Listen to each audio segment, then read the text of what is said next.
আসলে আমি কথা ঠিকই বলেছি। আমি দীর্ঘ 17 বছর এখানে আছি এই দেশে প্রবাস জীবনে।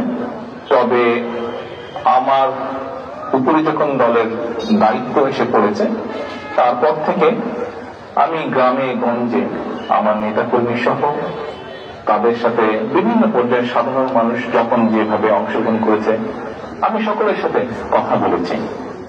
আপনারা নিশ্চয়ই জানেন বিগত স্বৈরাচার সরকারের সময় কোর্ট থেকে রীতিমতন একটা আদেশ দিয়ে আমার কথা বলার অধিকারকে বন্ধ করে দেওয়া হয়েছিল।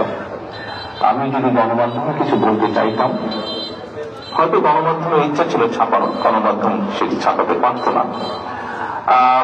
আমি একবার প্রেস ক্লাবের কথা বলেছিলাম, তখন পরের দিন দেখলাম যে প্রেস ক্লাবে তখনকার যে প্রেস ক্লাবের যারা সদস্য ছিলেন বা কমিটি ছিল তারা একটি তাদের মিটিং ডেকে একটি সভা করে তারা সিদ্ধান্ত নেয় যে তারা তখন আমাকে আইনের দৃষ্টিতে ফেরারই বলা হয়েছিল, সেরকম কোন ব্যক্তিকে তারা প্রেস ক্লাবে কথা বলতে দিল না।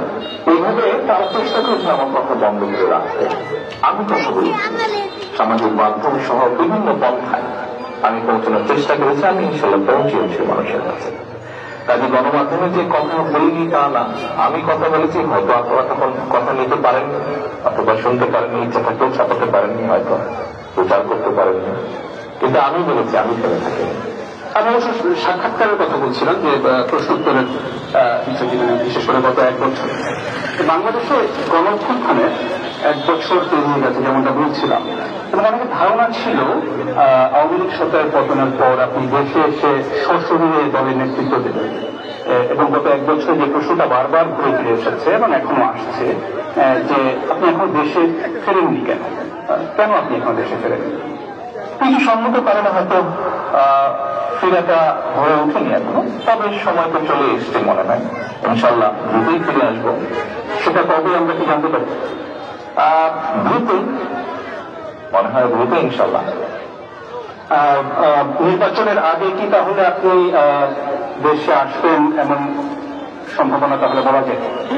রাজনীতি যখন করি, আমি একজন রাজনৈতিক কর্মী হিসেবে স্বাভাবিক নির্বাচনের সাথে রাজনৈতিক দল, রাজনৈতিক কর্মীর একটি ওতপ্রোত সম্পর্ক। কাজেই যেখানে একটি প্রত্যাশিত, জনগণের প্রত্যাশিত নির্বাচন হবে, সেই নির্বাচনের সময় কেমন করে দিতে থাকবো? আমি তো আমার সর্বোচ্চ চেষ্টা থাকবে, ইচ্ছা থাকবে, আগ্রহ থাকবে সেই প্রত্যাশিত নির্বাচন জনগণ চাইছে, সেই প্রত্যাশিত নির্বাচন যখন অনুষ্ঠিত হবে জনগণের সাথে, জনগণের মাঝেই থাকবে ইনশাল্লাহ।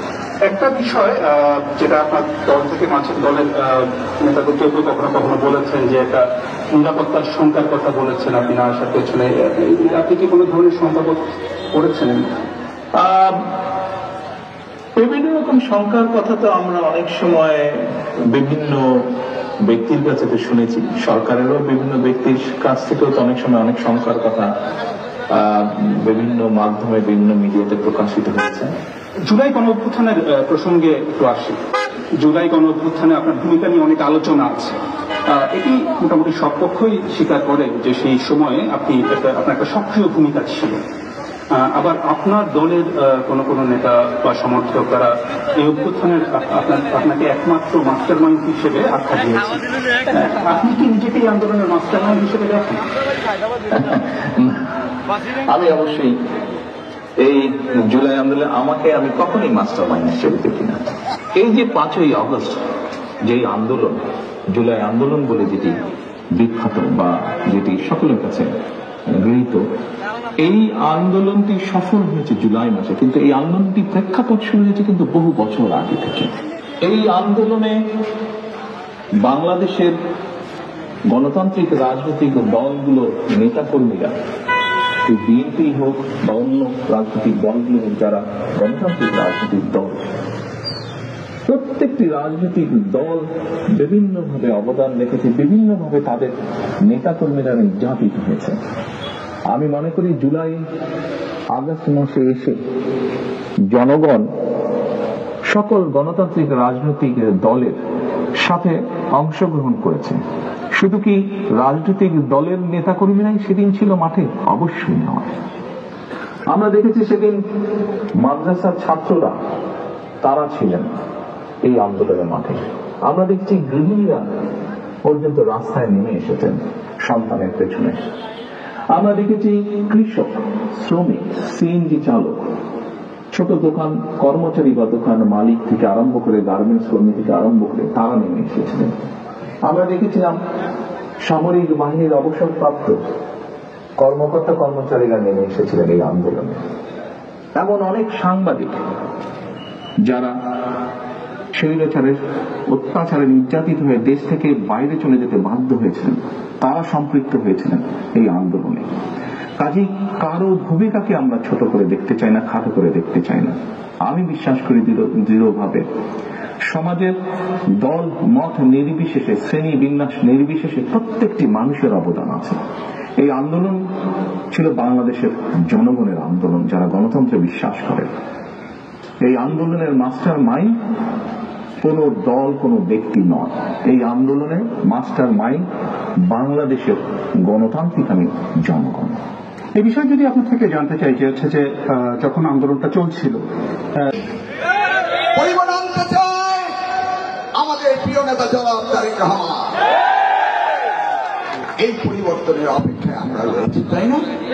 আমরা সকলে এই পরিবর্তনের ভেবেছিলাম বর্তমান সরকার এসে তারা দেশ থেকে জঞ্জাট মুক্ত করবে। এই শাসনে যারা অন্যায় করেছিল, অত্যাচার করেছিল, আওয়ামী লীগের দোষর হয়েছিল, আওয়ামী লীগের গলায় ফুলের মালা দিয়েছিল, আওয়ামী লীগের সাথে মিছিল করেছিল, তারা আজকে বিএনপির বি টিমে ঢুকে বিএনপি শাস্তি চায়। আপনারা জানেন তারা এখন আশ্রয় নিয়েছে আমাদের বি টিম তাদের সাথে। আপনি কি দেখেন নাই? তারা ছিল, তাদের গলায় ফুলের মালা দিয়েছে, অত্যাচার করেছে, দখল করেছে। আমরা সেই দল, আমরা সেই লোক, আমরা সেই নেতা। আমরা কোন অন্যায় অত্যাচার অবিচার করি না।